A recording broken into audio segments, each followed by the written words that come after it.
Hello guys, আসসালামু আলাইকুম। গত 24 ঘন্টায় সিলেটে বন্যার অবস্থা আরও অবনতি হয়েছে। যত সময় যাচ্ছে হু হু করে পানি বাড়তি আছে। সুরমা নদীর পানি বিপদ সীমার উপরেও প্রবাহিত হচ্ছে, যা আগে কখনো দেখিনি।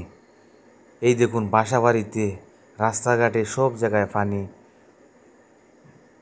অনেক ঢুকছে, অনেক বেড়ে গেছে। এই দেখুন, কেউ ঘর থেকে বের হতে পারছে না, গাড়ি ঘোড়া চলবে তো দূরের কথা। 2022-এর বন্যার চাইতে ভয়ঙ্কর বন্যা হতে যাচ্ছে। এই দেখুন, জাফলংয়ের কাছে একটা এরিয়ায় এনডিআর ঢলে ঘর ব্যাংক ভয়াবহ অবস্থা। পরবর্তীতে জানানো হবে এই সম্পর্কে তথ্য। এই দেখুন, সিলেটের মেইন নগরীতে রাস্তায় কোমর পানি হয়ে গেছে, গাড়ি ঘোড়া চলা খুব কষ্টকর। এভাবে যদি আরও কয়েকদিন থাকে তাহলে মানুষ সিলেটে থাকা বড় হার্ড হয়ে যাবে।